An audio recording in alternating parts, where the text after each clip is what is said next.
Et nous sommes de retour sur Direct Investisseur en compagnie de Marc Daguerre de Daguerre Trading. Bonjour Marc. Rebonjour Lucie, bonjour Antoine. Bonjour Marc. C'est vrai que je rappelle que vous étiez avec nous tout à l'heure sur Direct Marché et on parlait notamment bien, du CAC 40 avec vous. Alors maintenant, on va parler évidemment des marchés. C'est vrai qu'on a ces marchés qui sont en très forte progression depuis le début de l'année. D'un point de vue global, sur les marchés européens, on voit de très fortes hausses. Et puis sur les indices américains, on a vu ces fortes hausses l'année dernière, un peu moins cette année. On a l'impression que vraiment là aujourd'hui, pour les investisseurs, il faut être sur les marchés européens. Oui, assez étrangement, on continue. Les marchés continuent de gigoter un peu dans tous les sens, mais c'est vrai qu'on a plutôt tendance à penser que l'Europe continue de surperformer les États-Unis, et ce depuis le début de l'année. On voit bien aussi en parallèle la baisse des cours du pétrole et de l'euro, qui sont deux éléments qui favorisent beaucoup l'essor de l'économie européenne, en tout cas en ce moment. Mais je n'ai absolument là aujourd'hui, encore une fois, comme je vous le dis assez régulièrement, aucune raison de changer mon fusil d'épaule pour l'instant sur les indices. Oui. On a vu que le CAC 40 a pris plus de 22% depuis le début de l'année. On a assisté à une très belle semaine hier, écourtée, semaine de 4 jours. On a pris 3,5%. Est-ce que selon vous, tout de même, on ne pourrait pas assister à une petite phase de consolidation? Parce que là, on monte en ligne droite depuis le début de l'année. Est-ce que ça ne serait pas salutaire pour le CAC 40 de consolider de quelques pourcents? Ça le sera à un moment ou à un autre. Mais là, aujourd'hui, si vous me posez la question sur le graphique tel que je l'ai aujourd'hui, non. Pour moi, la phase de consolidation n'est pas imminente. Je pense qu'on peut aller, comme je le disais ce matin avec Lucie, autour des 5350, 5375 dans un premier temps. Donc là, on peut prendre 100 points de plus Oui, je pense. D'accord. Oui, je continue de penser que oui. En tout cas, techniquement, je vois pas ce qui empêcherait le CAC de continuer de monter. Et puis les 100 points de plus, on les a pris régulièrement toutes les semaines, là, pratiquement. Oui, c'est vrai. Maintenant, d'un point de vue plus global, cette hausse qui est permanente, ce qui risquerait de se passer à un moment, c'est qu'un grain de sable pourrait venir enrayer toute la machine. Alors quel pourrait être le grain de sable, justement? Ça peut venir la Grèce, ça peut par venir de exemple, la Grèce, des démêlés avec la Grèce qui finissent par trouver un... Ça peut être un événement géopolitique, on ne sait pas. Vous savez ce qui se passe en ce moment. Il y avait l'Ukraine, il y a l'Iran, il y a tout ce qui tourne autour du pétrole notamment. Il y a pas mal de tensions qui font qu'à un moment ou à un autre, ça pourrait. Mais en attendant, et c'est ça qui est important aujourd'hui, c'est que tant qu'il n'y a pas ce grain de sable, peut-être aussi que quelque part, en craignant d'une certaine manière ce grain de sable, les investisseurs essayent d'en profiter en fait. Tant qu'il n'y a pas de mauvaises nouvelles, ils se disent ça monte, alors ils continuent, c'est cette espèce d'effet boule de neige qui fait que les marchés continuent de monter parce que les gens achètent et vice-versa. Alors le pétrole également, donc on peut en parler aussi. C'est vrai qu'on a eu cette phase de consolidation et cette remontée. C'est vrai qu'on peut se demander si finalement on a atteint les points bas sur le pétrole et que du coup maintenant c'est reparti un peu soit pour de la hausse, soit pour au moins de la consolidation. Qu'est-ce que vous en pensez? Alors c'est un sous-jacent sur lequel l'actualité est très tendue, sur lequel moi j'avais un biais baissier que je maintiens tant qu'on ne dépasse pas nettement les $60 sur le Brent, qui reste une zone de résistance importante. Et on a vu effectivement quelque chose d'assez remarquable sur les cours du pétrole, dans le sens où il fallait le remarquer, c'est que si vous regardiez pendant peut-être une dizaine de séances, vous aviez des hausses et des baisses assez violentes qui s'alternaient du jour au lendemain. Ça prouve quand même un petit peu aussi qu'il y a de vraies tensions, des hésitations, une matière première qui prend comme ça 3-4% et qui repère 3-4% d'un jour sur l'autre, on se doute bien qu'il n'y a pas de raison fondamentale derrière. C'est de la spéculation sur des inquiétudes voilà. Donc pour l'instant, je dirais que le pétrole se cherche. On voit, comme sur le graphique que vous avez mis là, effectivement, que le rebond se maintient et qu'on pourrait...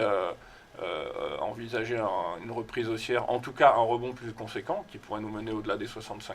Mais moi, cette zone des 60, pour l'instant, tant qu'elle n'est pas dépassée suffisamment nettement, je continue de rester prudent. Alors il y a aussi des statistiques à suivre cette semaine, notamment aux États-Unis. Le début aussi de la publication des résultats, donc il devrait y avoir aussi pas mal de choses qui vont se passer sur les marchés. On revient là sur les marchés actions.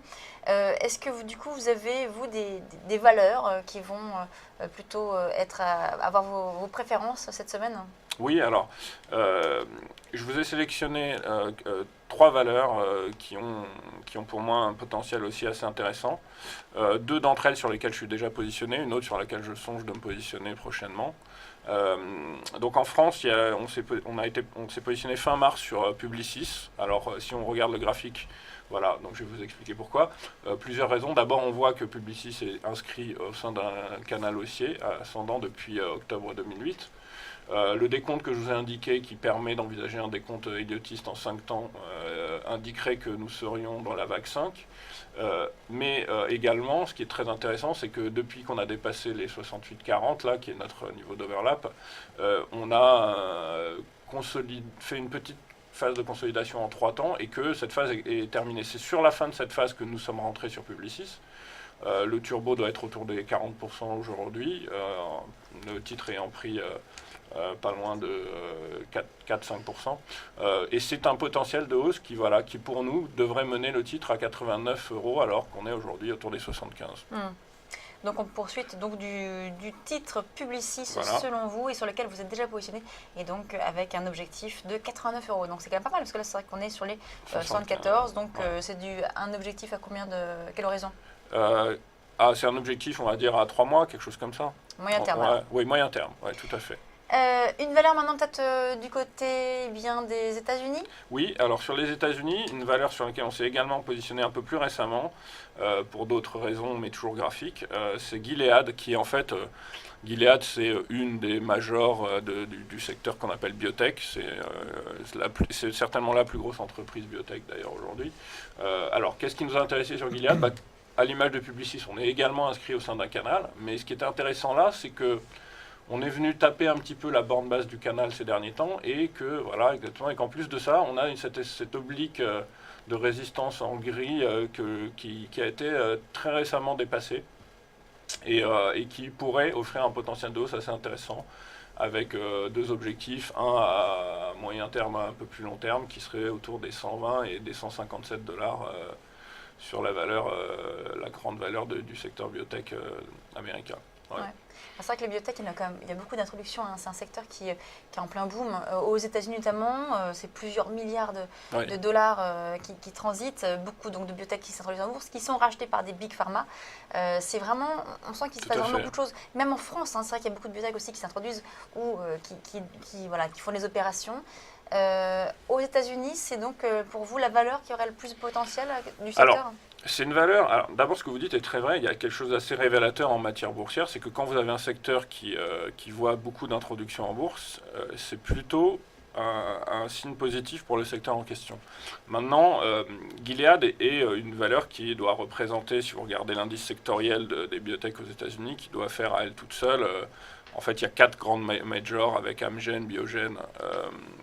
Et je ne me souviens plus de la 4e, mais ces valeurs-là représentent à L4 70% de l'indice. Donc effectivement, c'est une valeur qui, si le secteur se porte bien, il n'y a pas de raison, à part un cas particulier. Vous savez aussi que ces entreprises-là sont sujettes à, si jamais il devait y avoir une législation qui passerait de travers sur un de leurs produits, et notamment un produit phare, ça pourrait effectivement remettre les choses en question. Mais oui, je pense que c'est une valeur qui est en tout cas très solide et qui présente encore pour moi un potentiel intéressant. Et on peut parler peut-être d'une autre valeur, une valeur allemande. Oui. C'est vrai que l'Allemagne, c'est le moteur de la première économie européenne. On a des perspectives de croissance qui sont revues à la hausse, là, notamment pour l'année 2015. Et quelle serait selon vous la valeur qui pourrait tirer sur l'épingle du jeu? Alors, il y a quand même plusieurs valeurs. Alors, ce qui est très intéressant dans ce que vous dites, c'est qu'effectivement, l'Allemagne est le moteur aujourd'hui encore économique de l'Europe et que, comme on le disait également tout à l'heure, l'Europe est aujourd'hui en train de surperformer les États-Unis. Donc, il y a pas mal d'investisseurs, finalement, mettez-vous à la place d'investisseurs étrangers, notamment, qui se disent, tiens, l'Europe, c'est pas mal en ce moment. Et lorsqu'ils parlent de l'Europe, vraisemblablement, ils vont se diriger en premier lieu vers les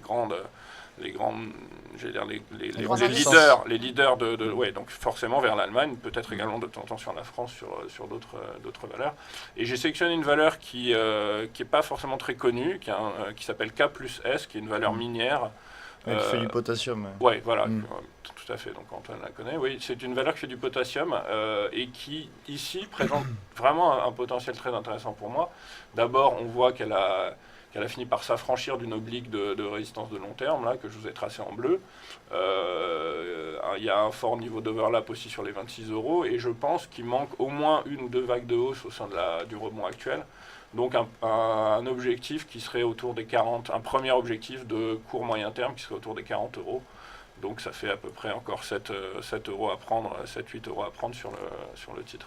Donc le fait là, d'avoir cassé à la hausse Ouais. ce canal baissier, c'est Ouais. ce qu'on appelle C'est une oblique de résistance. Une oblique de résistance. Ouais. Donc ça veut dire que là, du coup, on a vu cette petite accélération à la hausse Ouais. qui a été corrigée à la suite, mais on peut quand même avoir cette tendance haussière Oui, qui se confirme. je pense qu'il en manque, comme on dit, il en manque à la hausse là au sein du rebond dans lequel on est depuis quelques mois. Ouais. Absolument. Merci beaucoup Marc Merci à vous. Marc de Daguerre Trading. On vous retrouve donc lundi prochain pour de nouvelles recommandations sur les marchés et sur les valeurs. Avec plaisir. Merci beaucoup. Merci à On vous. marque une très courte pause et on se retrouve dans quelques instants.